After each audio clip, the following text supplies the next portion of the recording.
That's not right. Woo! That's not right. Woo! That's not right.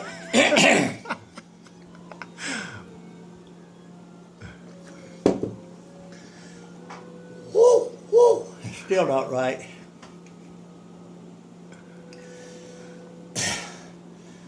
Woo! Woo! Woo! Woo! Woo! That's still not right. That was great.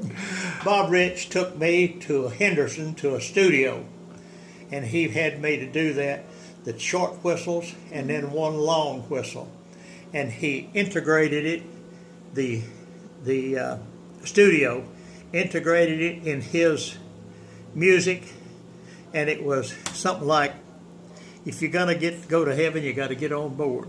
I'm about to find that song. And there was another one too.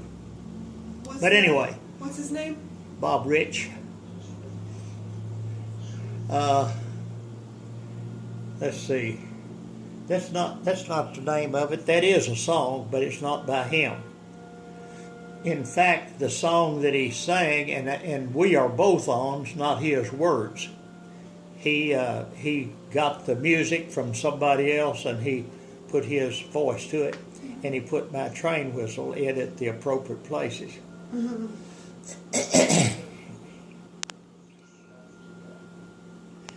And actually, it was pretty good.